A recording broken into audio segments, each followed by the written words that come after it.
Será que volvamos a leer Lucas, capítulo 24.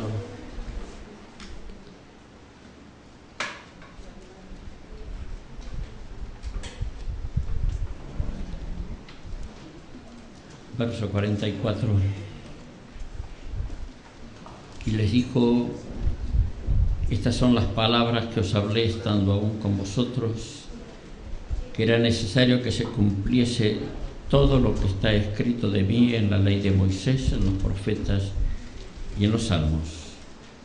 Entonces les abrió el entendimiento para que comprendiesen las escrituras y les dijo: así está escrito y así fue necesario que el Cristo padeciese y resucitase de los muertos al tercer día, y que se predicase en su nombre el arrepentimiento y el perdón de pecados en todas las naciones, comenzando desde Jerusalén, y que se predicase en su nombre el arrepentimiento, el perdón de pecados. Palabras de Jesús. Juan el Bautista llamó a la gente al arrepentimiento. Pedro, el día de Pentecostés, cuando la multitud dijo: varones hermanos, ¿qué haremos?, les dijo: arrepiéntanse. Pedro le dijo al mago en Samaria, cuando él quiso comprar el don para impartir el Espíritu Santo, lo llamó al arrepentimiento. Ananías y Zafira no les dijo que se arrepientan. Yo entiendo que ellos habían cometido el pecado imperdonable, y ahí les dijo que no se arrepientan. Apocalipsis, en las cartas a las 7 iglesias, de las 7 a 5, las llama al arrepentimiento. Eran iglesias establecidas. En muchos casos fue el primer momento para entrar al reino de Dios, que se arrepientan de sus pecados. Pero en otros casos, ya siendo convertidos, los llama al arrepentimiento. Y en este caso son iglesias constituidas que se habían alejado de la verdad y son llamadas al arrepentimiento.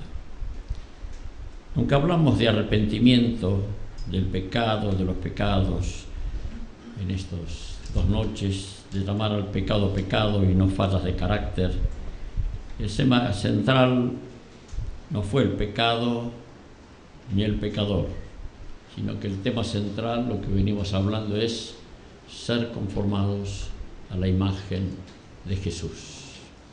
Va más allá de este tema del arrepentimiento y del pecado. El arrepentimiento como medio para la transformación de nuestra vida, pero el objetivo, la meta, es ser conformados a la imagen de Jesús. Nuestro tema central es la transformación del carácter.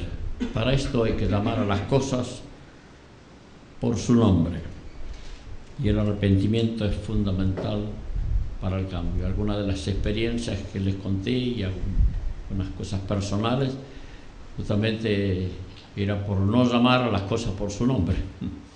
Y cuando uno las enfrenta, esas cosas las enfrenta, se produce el cambio. O sea, es posible cambiar, pero hay que enfrentarlas. Si uno no las enfrenta, si las disfraza o si las trata de alguna manera, no le da una gran importancia, no hay cambio. Uno sigue y sigue con los mismos problemas. Tenemos que enfrentarlos seriamente y seriamente ir al Señor. De otra manera es difícil, por no decir imposible, el cambio. Dios no busca solo que nos arrepintamos del pecado y seamos limpios. No quiere solamente que no pequemos más. Dios no busca solamente la impecaminosidad del cristiano. No es eso lo que Dios está buscando. Dios pide mucho más todavía que eso. En Santiago 4:17 dice: y al que sabe hacer lo bueno y no lo hace, le es pecado. O sea, no es solamente dejar de pecar. no es solamente dejar todo lo malo, ¿cierto? Hay una parte que es arrepentimiento, la sangre de Cristo nos limpia, es correcto todo eso. Si pecamos, confesemos, arreglemos esa situación. Pero es más que eso. Al que sabe hacer lo bueno y no lo hace, también se le toma como pecado. O sea, el propósito de Dios es transformación. No es dejar solo lo malo, sino apropiarnos de lo bueno. No hacer lo bueno también es malo delante de Dios. ¿Cuál fue el problema de aquel que recibió un talento? ¿Cuál fue el problema de él? Tenía lo bueno. Tenía lo bueno. Y no lo utilizó. Ese fue su problema. O sea, eso también le fue contado como malo, por no haber utilizado lo bueno que tenía en su vida. El punto central de todo lo que venimos hablando es cómo unimos Gálatas 5, 22, 23 y 1 Corintios 13, 4 al 8.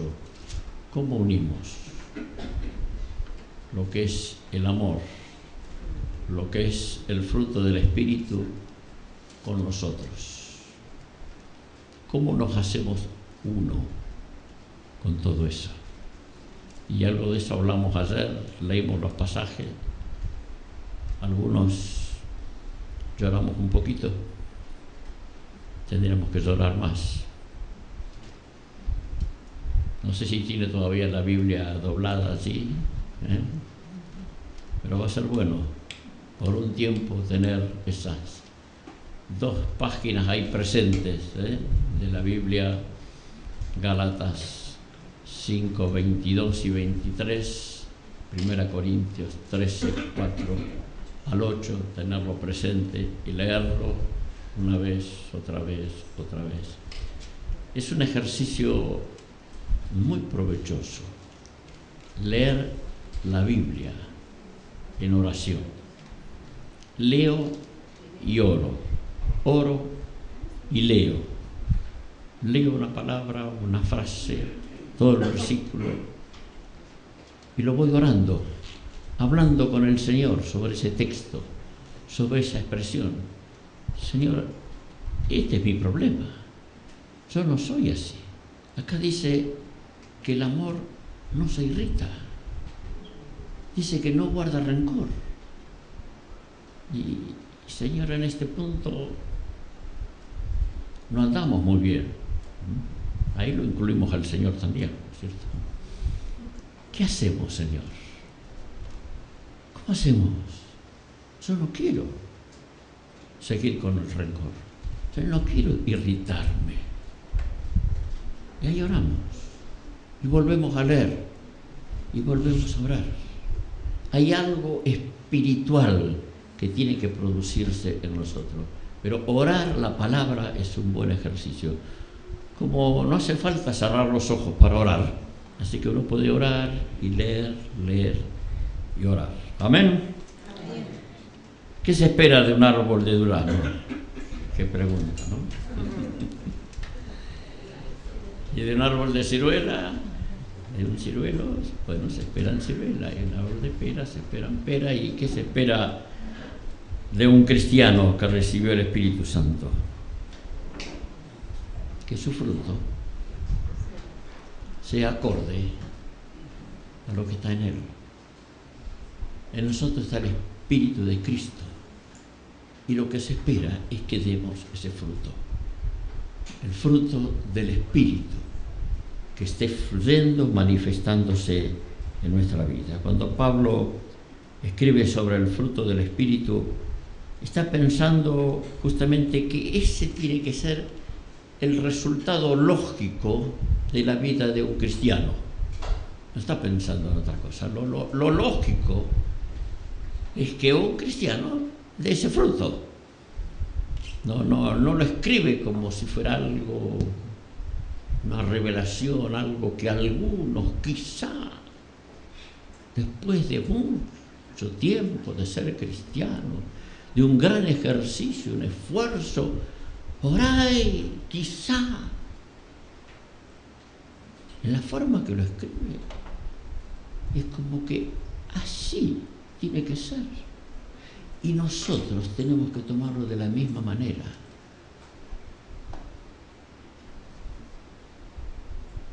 A mí me falta, hermano, para ser como fulano. No, yo a esa hermana ni a la suela del zapato le llego. A mí me falta mucho. No, ojalá yo fuera como...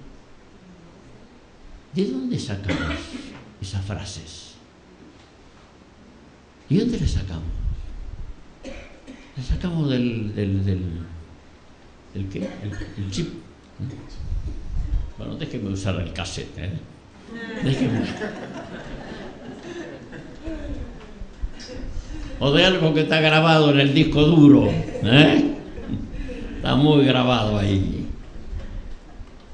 Que es lejos, es lejano, casi un imposible. Cambiemos, es posible, se puede, amén, se puede, es posible. Podemos vivir en esta tierra con ese carácter, manifestando el carácter de Cristo. No que no nos vamos a equivocar nunca, no que nunca más, no estoy hablando de eso. Pero estoy hablando que vamos a reflejar a Cristo, un pueblo que va a manifestar la gloria del Señor. Amén.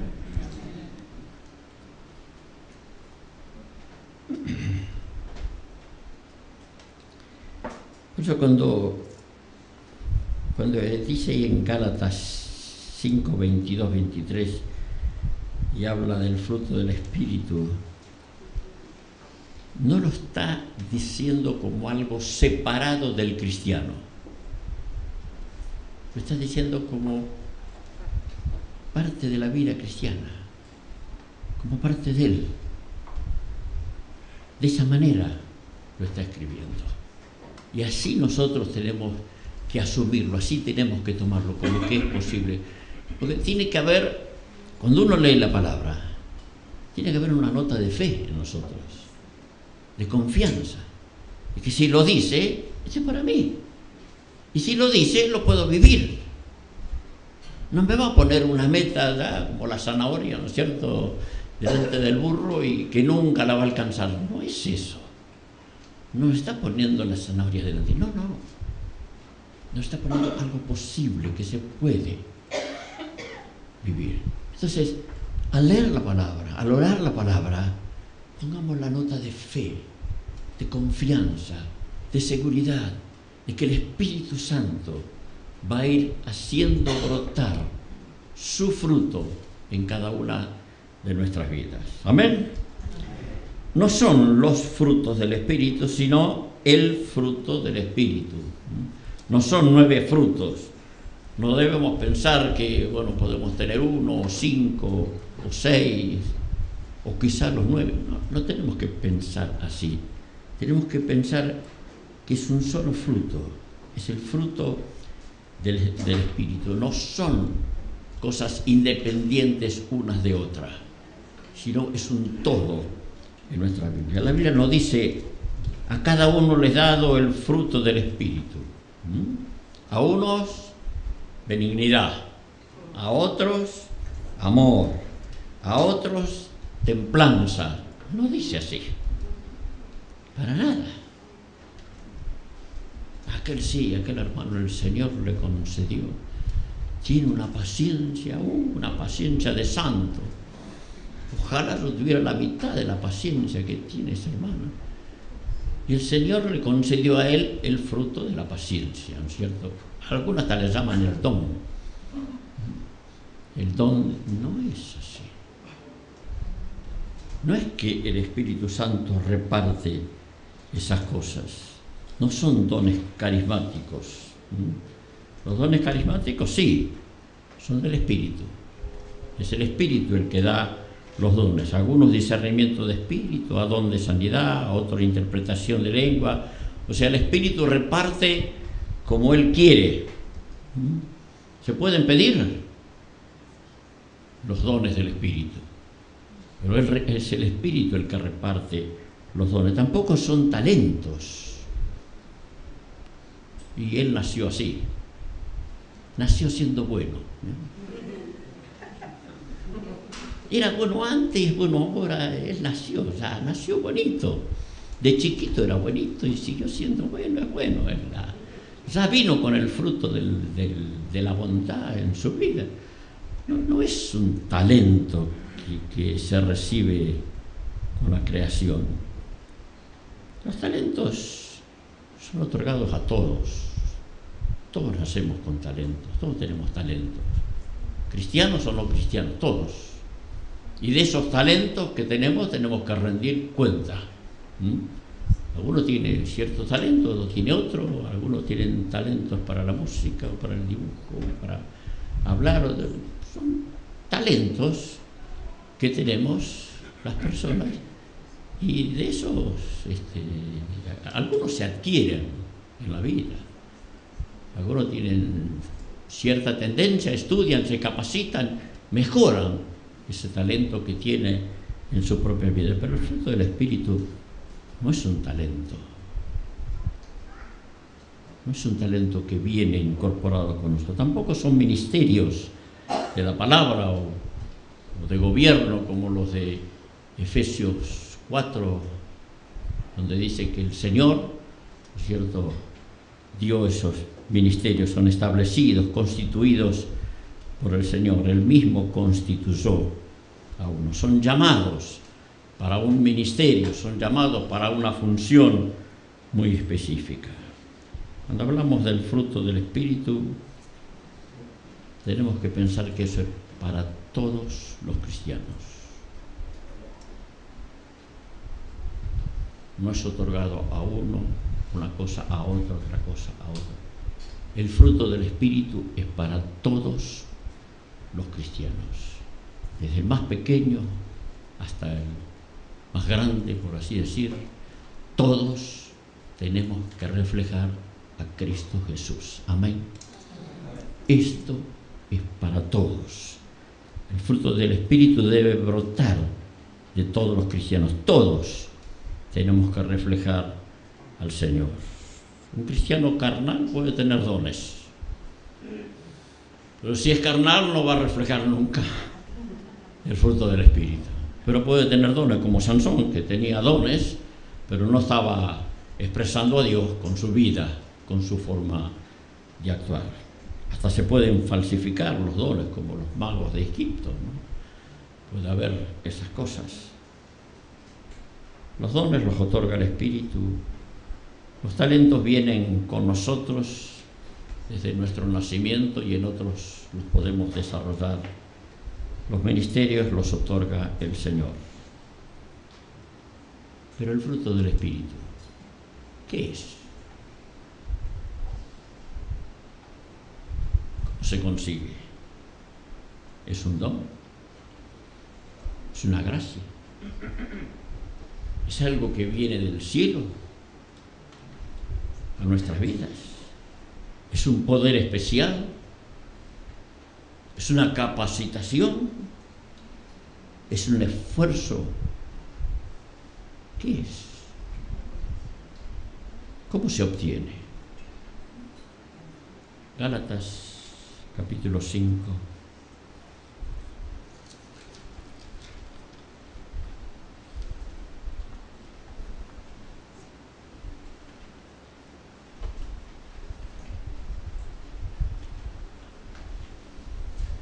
Gálatas 5, 16. Digo pues,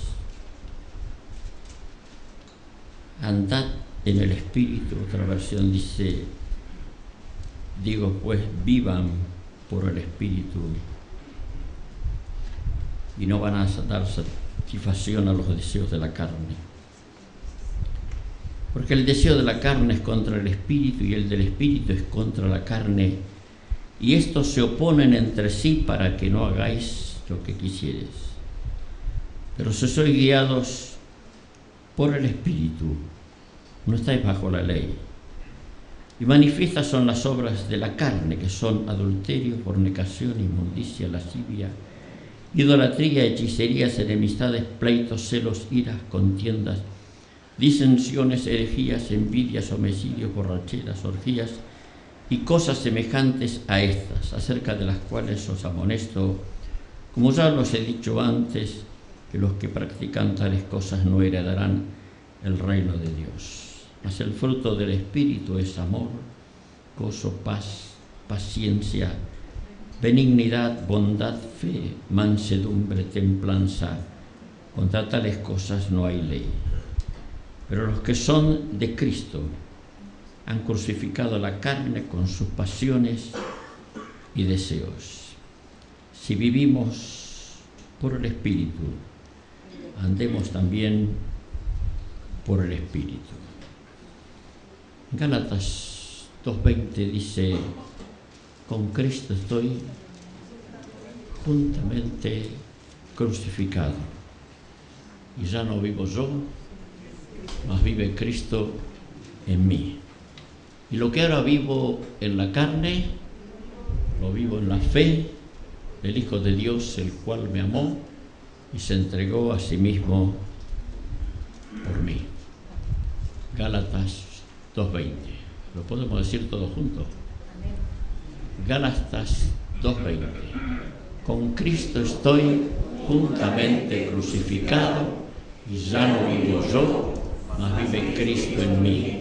Y lo que ahora vivo en la carne, lo vivo en la fe del Hijo de Dios, el cual me amó y se entregó a sí mismo por mí. Gálatas 2:20. ¿Lo pueden decir solo las hermanas? Con Cristo estoy juntamente crucificado, y ya no vivo yo, mas vive Cristo en mí. Y lo que ahora vivo en la carne, lo vivo en la fe del Hijo de Dios, el cual me amó y se entregó a sí mismo por mí. Gálatas 2:20. Ahora los varones. Con Cristo estoy juntamente crucificado, y ya no vivo yo, mas vive Cristo en mí. Y lo que ahora vivo en la carne, lo vivo en la fe del Hijo de Dios, el cual me amó y se entregó a sí mismo por mí.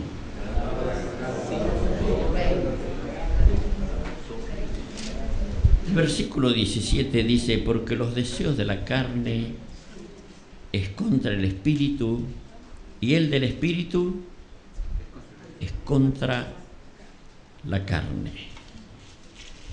Le está presentando acá como dos contrincantes, como dos equipos. Por un lado, obras de la carne junior,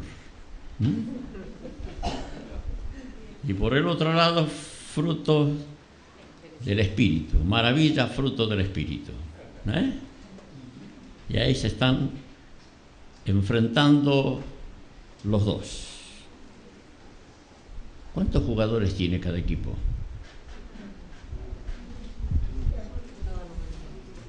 Yo le voy nombrando los jugadores, ustedes lo cuentan.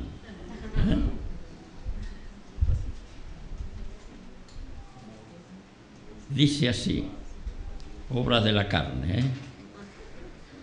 Juega con, en primer lugar, adulterio, fornicación, cuenten, en voz alta, inmundicia, lascivia, idolatría, hechicerías, enemistades, pleitos, celos, iras, contiendas, en la delantera, disensiones, herejías, envidias, homicidios, borracheras, orgías, y en el banco de suplente cosas semejantes a estas. ¿Cuántos son?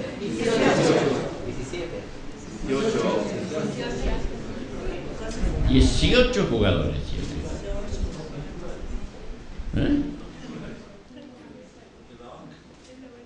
18 jugadores. Equipo de rugby, con 18 jugadores. ¿Y obra del Espíritu con cuánto juega? El fruto del Espíritu es, en el arco, ¿quién está?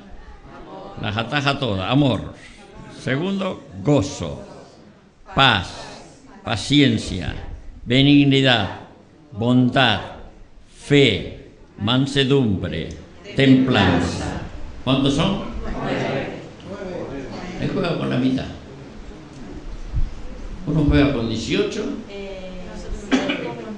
y el otro juega con 9. El campo de juego es nuestro diario vivir. Casa, el trabajo, la escuela, ese es el campo de juego. El director técnico somos nosotros. Ahora vamos a ver un partido. Los tantos a favor o en contra son nuestras acciones. Según el versículo 24, que dice, pero los que son de Cristo han crucificado la carne con sus pasiones y deseos, quiere decir que el juego es a muerte. Comienza el partido. En el campo de juego de nuestro diario vivir aparece una necesidad. ¿A quién sacamos a jugar?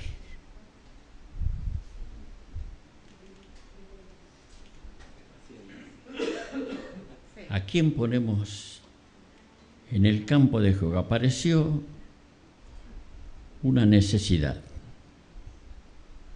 Podemos sacar egoísmo, avaricia, o podemos sacar amor o benignidad. Hay una necesidad, ahí está la necesidad. Y yo dirijo el equipo. ¿A quién saco a jugar?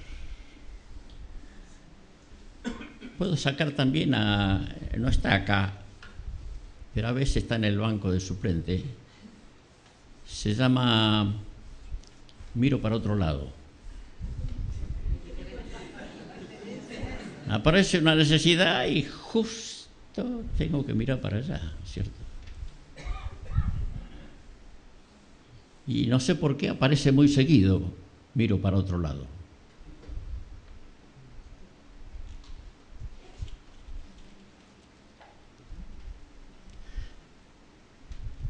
Ser como Jesús es fácil, pero nos cuesta todo. Porque la necesidad aparece. La necesidad aparece. Y aparece justo delante nuestro.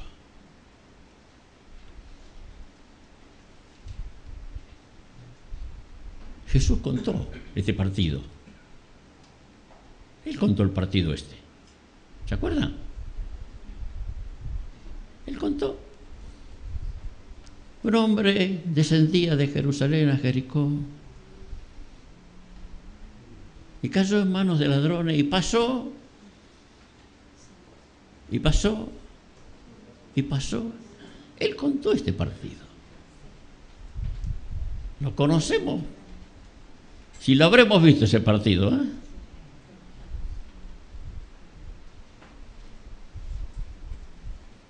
¿A quién sacamos a jugar? En el campo de juego aparece uno que aparece en casi todas las congregaciones. Se llama Justino Buscapleito. No sé si está por acá también. ¿Vino hoy? ¿No vino hoy Justino Buscapleito? Si no vino, el domingo va a estar seguro en la reunión, ¿eh? En todas las congregaciones hay un Justino Buscapleito. Aparece por todos lados. En el trabajo también suele aparecer. ¿A quién saco a jugar? Ese partido es difícil, no es fácil, ¿eh? Hay partidos más fáciles, hay partidos difíciles. Ese es más difícil. Puedo sacar enemistad, puedo sacar disensión, o puedo sacar templanza, puedo sacar paz. Yo sé que es difícil, preferiría no tratarlo. Si él viene por aquella puerta, prefiero salir por la otra. Si va por una vereda, prefiero pasarme a la otra. No es fácil, yo sé, no es fácil. Yo lo tengo también a Justino Buscapleito. Y generalmente me viene a saludar.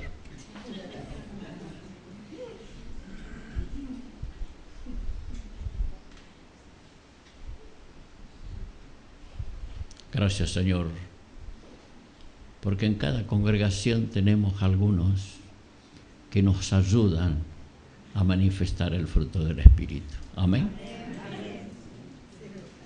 Si no lo tuviéramos,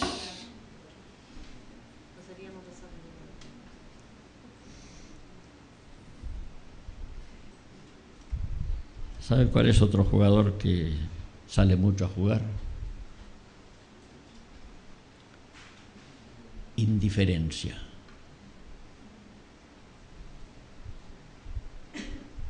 No nos mueve nada.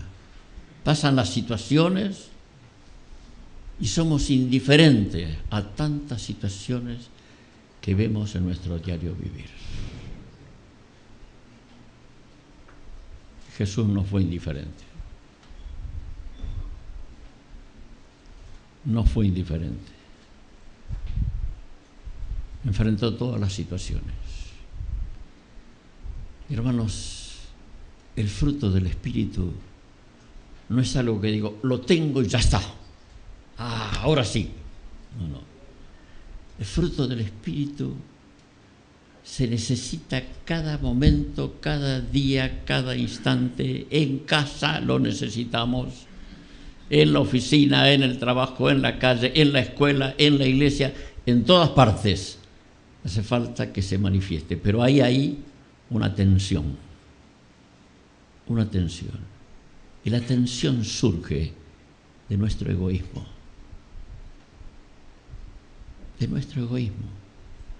Todos, por naturaleza, somos egoístas. Pensamos en nosotros mismos. Y ha venido Cristo a sentarse en el trono de nuestro corazón para decirnos, te voy a hacer igual a mí. Aleluya. Y está de adentro Cristo trabajando para transformarnos. Aquel no tiene para comer. ¿Qué te parece si ponemos la mano en el bolsillo? ¿No te lo dijo? Cuanto más sensibles somos al Espíritu de Cristo, más vamos a conocer las diferentes situaciones y poder bendecir a unos y a otros. En el campo de juego aparece una persona con un estilo de vida que nos guiña el ojo maliciosamente. ¿A quién ponemos a jugar? Y ahí puede aparecer adulterio, fornicación, pasiones desordenadas, o puede aparecer fidelidad hasta que la muerte nos separe. Puede aparecer pureza, santidad, integridad de vida. Todos enfrentamos situaciones en la vida y ahí nosotros podemos manifestar al Espíritu de Cristo que está en nosotros. Amén. Son las situaciones de la vida que nos ayudan a expresar a Jesús, a manifestar a Jesús. Aleluya. Si notas que en alguna de estas áreas se estás perdiendo el partido de la vida a la imagen de Jesús, debes ir a la cruz. Y notas que en algunas áreas estás perdiendo el partido de la vida, ve a la cruz. Rápidamente, lo más rápido posible. Arrepiéntete, arregla con el Señor toda esa situación, porque Él quiere cambiar y transformar. Y quiero decirte que Él está dispuesto a hacerlo y que lo va a hacer. Amén. Amén. Y que te va a poner en situaciones para que puedas enfrentarlas. Arrepentimiento por haber ofendido a Dios. Arrepentimiento por mis propios pecados, porque ellos son los que le llevaron a Jesús a la cruz.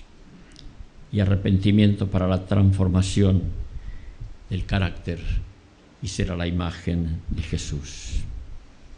El carácter de Jesús se describe con precisión en estos dos pasajes que leímos, en Gálatas y en 1 Corintios 13. El carácter de Jesús se expresa a través de nuestras vidas en algunas formas diferentes. Una es en la forma como tratamos a nuestro semejante. Ahí es donde se expresa el carácter de Jesús. La primera característica del fruto del Espíritu es, más el fruto del Espíritu es amor. Más el fruto del Espíritu es amor. ¿Para quién es el amor? Es para el otro.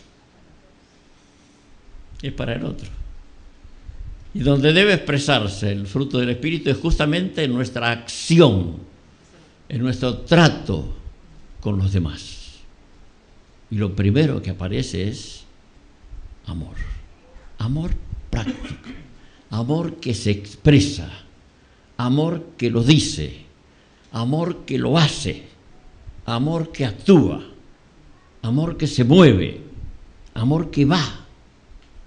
Amor que me saca de mi comodidad para ir, para hacer. O sea, el amor no es estático, el amor es dinámico. Por eso dice, el amor es sufrido. Es sufrido. ¿Por qué? Y porque a veces me cuesta. ¿O no? Claro que me cuesta. Preferiría estar sentado mirando la tele, ¿no es cierto? Pero me cuesta. Tengo que dejar. He sufrido, estoy cansado. Y tengo que ir. He sufrido el amor. Y a veces voy y me trata mal todavía. Encima eso. ¿Es injusto? Claro que es injusto. Por eso dice que el amor es sufrido. Porque es injusto. Que todavía con lo que fui ahí, me da vuelta. Que da gana de... Pero no puedo hacer... No puedo. Porque el amor es sufrido. Es sufrido. Y es expresar a través de nuestra vida. Pero para eso siempre voy en contra de mi egoísmo. El amor no tiene envidia, no es jactancioso, no se envanece. Siempre habla de el trato, lo que hago con el otro. No hace nada indebido, no busca lo suyo, no guarda rencor. O sea, la primera expresión del carácter de Jesús es en la forma como tratamos a los demás. Por eso dijimos el otro día, resiste el egoísmo y piensa en el bien del otro. Lo segundo es en la forma como enfrentamos las situaciones de la vida. La forma como enfrentamos las situaciones de la vida. Lo primero es el trato hacia el otro. Lo segundo es cómo enfrentamos las situaciones de la vida.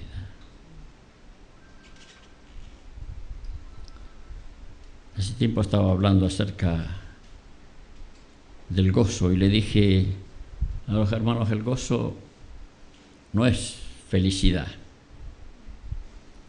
En la mente de muchos, la felicidad depende de las circunstancias externas.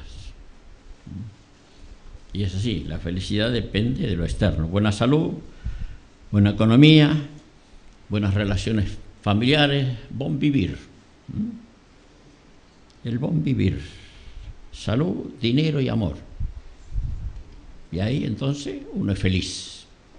Y relacionamos gozo con salud, dinero y amor. Relacionamos gozo con esas cosas que me hacen bien a mí. No descartamos todas estas cosas como buenas, para nada, no somos masoquistas. No es que queremos enfermarnos, no es que no queremos el dinero, no es eso. No es eso. Pero la realidad de la vida es que muchas veces hay vientos contrarios. Esa es la realidad de la vida. La realidad de la vida es que no siempre hay salud. La realidad de la vida es que no siempre las relaciones con otros o familiares son de las mejores. La realidad de la vida es que a veces hay problemas económicos y situaciones difíciles. El Espíritu Santo nos capacita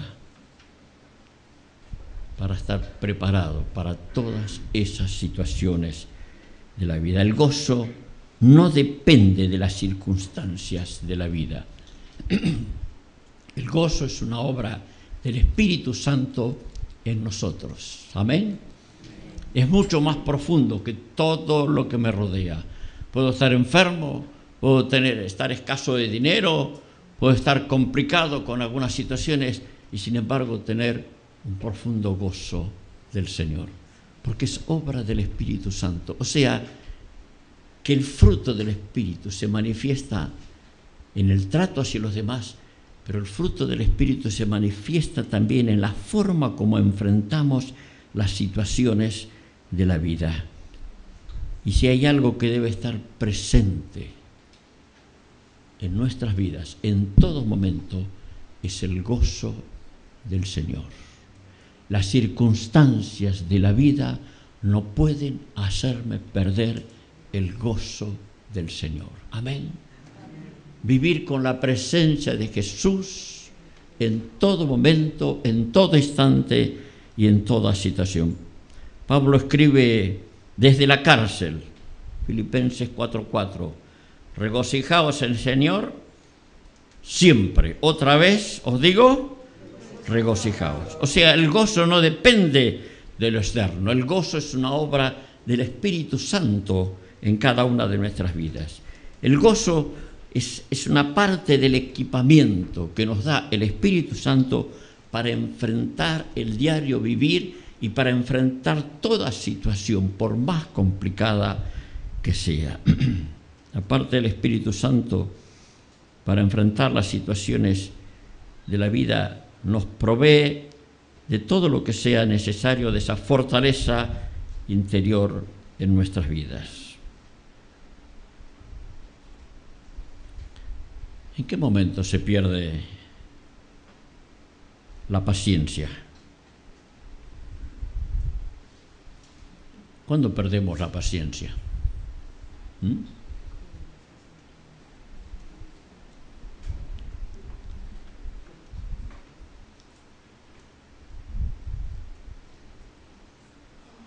Cuando las oraciones tardan en ser respondidas por el Señor, a veces uno se pone ya inquieto. ¿Qué pasa, Señor? ¿Será que no me escucha? Y a veces se pierde la paciencia porque no llega la respuesta. O por ahí el Señor nos dio una palabra, pero yo quiero más que la palabra, quiero el hecho. ¿Se acuerda de uno que perdió la paciencia? Abraham. Hasta el día de hoy los judíos están pagando las consecuencias de la falta de paciencia de Abraham. Bien que pasaban los años, no venía y perdió la paciencia. Y Sara también perdió la paciencia. Y dejó de depender de Dios y comenzó a buscar una respuesta por sí mismo. Se pierde la paciencia muchas veces cuando los hijos llegan a la adolescencia.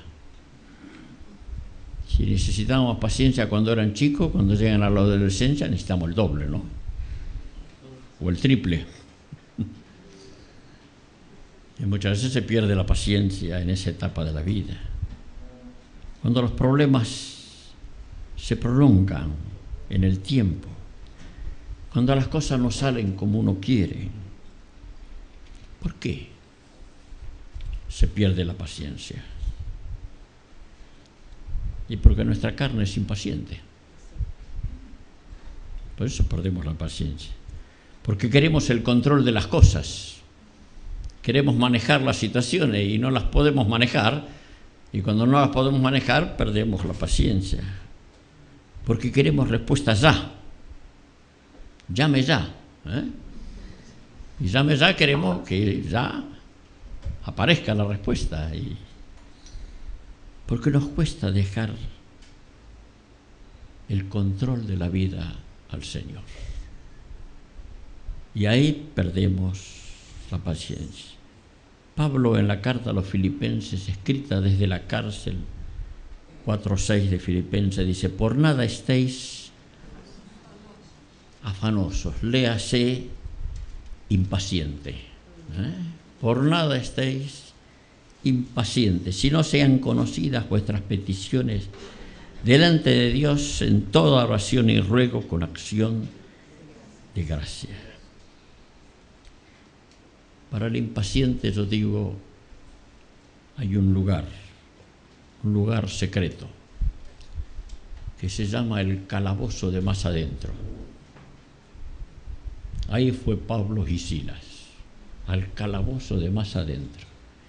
Y ahí en el calabozo de más adentro oraron, buscaron a Dios, cantaron himnos en ese lugar, buscaron al Señor en el calabozo de más adentro. Hay un lugar secreto que todos tenemos que tener.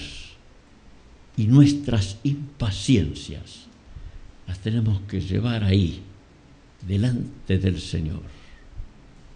Y puedo asegurarte que el cambio viene. Porque es el Espíritu Santo el único que puede transformar a un impaciente. Se los digo yo.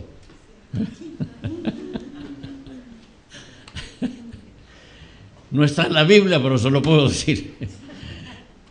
El Espíritu Santo tiene todos los recursos para formarnos como hombres y mujeres pacientes. La paciencia no es inactividad. No es eso. No es inactividad. Es una profunda confianza en el Señor, de que Él está sobre la situación, que Él está sobre todas las cosas y que Él va a responder. A su tiempo, a su hora, Él va a responder. Porque mis oraciones están allá. Ahí están presentes. Puedo seguir orando. No amontono oraciones. Estoy recordando la misma oración, que Dios la tiene presente en su presencia. Y desde allí el Señor nos va a contestar. La impaciencia es desgastante, es cansadora, es una falta de fe. Y lo otro que nos da el Espíritu Santo para enfrentar las situaciones de la vida es, dice, más el fruto del Espíritu es amor, es gozo, es paz. Paciencia es paz. ¿Y qué es paz? Paz no es la ausencia de problemas. Jesús dijo, mi paz os dejo, mi paz os doy, no como el mundo la da. El mundo no puede dar paz, Cristo sí. La paz del cristiano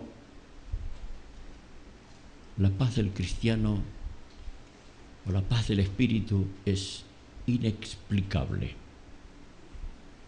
Nadie puede explicar la paz que el Espíritu Santo da frente a las situaciones de la vida. Jesús en la cruz dijo: Padre, perdónalos, porque no saben lo que hacen. Es inexplicable eso. Es inexplicable, no tiene explicación. Podemos citarlo, pero explicarlo no lo podemos explicar. Esa es la paz de Cristo. Jesús dormía en la barca en medio de la tempestad. Y todos estaban con temor, con miedo, que se iba a hundir, que se iba a ahogar. Y Jesús, en medio de la tempestad, tenía paz. En el circo romano, los cristianos entraban, hombre, mujer, niños, y sabían lo que significaba eso. Y ahí cantaban himnos al Señor. ¿Quién puede explicar eso? Que me coma a mí, está bien, pero a mis niños. Y hoy, si tuviera que entrar al circo con mis nietos, que los quiero más que a los hijos, los abuelos me entienden, ¿eh?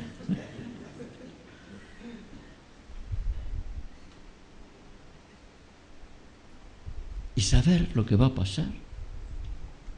La paz no tiene explicación, no se puede explicar. En Corea tomaron a un pastor con su esposa, con sus hijos, los pusieron en un pozo y comenzaron a echar tierra sobre ellos. Si renuncian al cristianismo, lo sacamos.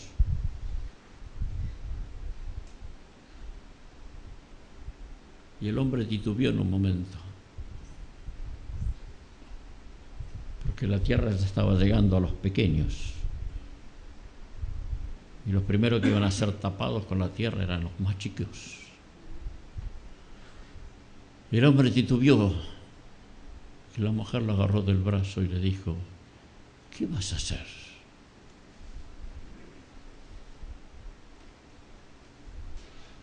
En un momento más vamos a estar en la gloria.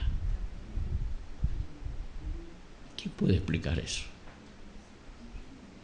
Es inexplicable. Inexplicable. Lo que contaba con Manapali de esta última persecución en la India, cuando ese hombre y esa mujer los torturaban para que renunciaran al cristianismo. Primero lo torturaron a él y no aguantó más el hombre y aflojó y dijo: bueno, lo digo de labio, pero en mi interior no lo niego a Jesús. Y le dijo: está bien, renuncio a Cristo. Y lo dejaron libre. Y la mujer le dijo: te quiero mucho, pero lo amo más al Señor. Y a ella la torturaron y no renunció y murió. Como Manapali nos dijo que este hombre anda de iglesia en iglesia preguntando, buscando para saber si tiene perdón su pecado. ¿Quién puede explicar la paz de esta mujer? ¿Quién puede explicar? Es inexplicable tener paz. ¿A cuántos hermanos hemos visto en el momento de morir, en el momento de partir, y ahí en ese momento ver una paz tan profunda y decirnos: hasta pronto, nos vemos en la gloria? Mi mamá dijo: ahora estoy bien. Cerró los ojos y se fue. ¿Quién puede explicar eso? La paz del Espíritu es inexplicable. No se puede entender. Por eso en Filipenses 4:7 Pablo dice: y la paz de Dios, que sobrepasa todo entendimiento. Guardará vuestros corazones y vuestros pensamientos en Cristo Jesús. La paz que sobrepasa,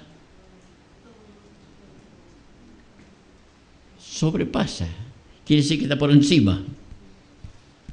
No se puede entender, no se puede explicar. Está por encima, sobrepasa el entendimiento. Lo sobrepasa. Esa es la obra del Espíritu Santo en nosotros. Amén. Y esa particularidad del fruto del Espíritu hace falta en cada uno de nosotros. Nadie sabe qué va a pasar mañana, pero mañana yo necesito esa paz. Y en cada situación que venga, yo necesito esa paz. Entonces, ¿dónde se manifiesta el fruto del Espíritu? En el trato hacia los demás, en cómo enfrentamos las situaciones y los problemas de la vida, y en la forma como gobernamos también nuestra vida, cómo nos gobernamos a nosotros. Si hay algo que el Señor nos ha dado, es dominio propio. Mas el fruto del Espíritu es templanza, es amor, gozo, paz, paciencia, templanza. Templanza es gobierno, es dominio. Estoy gobernando sobre mi propia vida. Si hay algo maravilloso que nos concede el Espíritu Santo, es poder tomar dominio, gobierno, control sobre nuestras vidas. Dios nos dio voluntad para gobernar nuestras emociones, nuestros intelectos, nos dio capacidades el Señor. Pero el Señor nos lleva a que tomemos total control sobre nuestra propia vida. Proverbio dice, mejor es el que tarda en airarse que el fuerte, y el que se enseñorea de su espíritu que el que toma una ciudad. Esto es templanza. Pablo, escribiéndole a Timoteo, dice que el espíritu que hemos recibido es de dominio propio. Esto es lo que nos da el Espíritu. Los pasos que hemos visto para la transformación del carácter y la manifestación de Cristo hasta aquí son el arrepentimiento, pero el arrepentimiento profundo, sincero, honesto, de todo aquello que no me ayuda a ser a la imagen de Jesús. Presentar nuestros cuerpos en sacrificio vivo, en un culto a Dios. No hago culto del cuerpo, mi cuerpo lo uso para dar culto a Dios, lo presento a Dios. Y creo en la palabra, tengo que creer lo que el Señor dice, tengo que creer la palabra. Por eso hablamos de leer y orar, y ahí, en esa lectura y oración de esos pasajes, estoy creyendo, proclamándolos en el nombre de Jesús, y eso va transformando nuestras vidas. Pero tengo que poner confianza, tengo que poner fe, tengo que poner eso que es inexplicable también, pero que acepto que el Señor está transformando mi vida. Desecho todos esos pensamientos que me llevan a pensar que voy a fracasar, que no puedo, que no se puede. Mentira. Si Dios lo dice, es posible y podemos vivir en el Señor, creer en la palabra. Creo que el Espíritu Santo va a hacer lo demás. Como les dije, practique esto de ponerse de rodillas, abrir la palabra, Gálatas 5, 22, 23, 1 Corintios 13, doble la página, lea el pasaje y ore, leyendo ahí el pasaje una vez y otra vez y otra vez. El amor no se irrita. Y si usted se irrita, Señor, yo me irrito. Yo me irrito, Señor. Pero acá dice que el amor no se irrita, que no guarda rencor. Y allí, en esa lectura, en ese obrar del Espíritu Santo, vamos a ver el cambio. Cerca de mi casa vivía un hermano de una congregación años atrás. Este hermano sospechaba que su esposa lo engañaba. Un día salió del trabajo a cierta hora y se fue a la casa, y tal cual como él sospechaba, le encontró a su esposa con un hombre. La esposa se fue con ese hombre, él se quedó con sus 2 hijos, trabajó, educó a sus hijos, los llevó adelante, servía al Señor continuamente en la congregación donde estaba, predicaba la palabra donde podía, todo el dinero que podía lo aportaba para la obra, lo que era para su casa, para la educación de los chicos, que ellos fueran creciendo, que tuvieran una formación, y él seguía fiel al Señor, todo lo que podía iba a la obra del Señor. Se jubiló con 60 años, así que de ahí en más todo su tiempo para predicar, para viajar a diferentes lugares, para ayudar hermanos, una congregación, otra congregación, nuevo grupo que se estaba abriendo, y ahí estaba continuamente Carlos haciendo este servicio. Sus hijos crecieron, vinieron grandes y ya no necesitaban de él, así que cada uno formó su propia familia y él seguía solo en la casa, la misma casa, y ahí sirviendo al Señor. Una vez no aparece Carlos, y no aparece, ¿no? De donde frecuentaba, donde estaba. Llamaron a los hijos, no sé si habrá ido de viaje, ¿no? Al final fueron a la casa, rompieron una puerta y entraron. Y lo encontraron a Carlos muerto, de rodillas, al lado de la cama, con la Biblia abierta. Estaba ahí con la Biblia abierta, estaba de rodillas al lado de su cama y tenía una lámpara aquí que le alumbraba. Y así lo encontraron. Carlos murió con la lámpara encendida.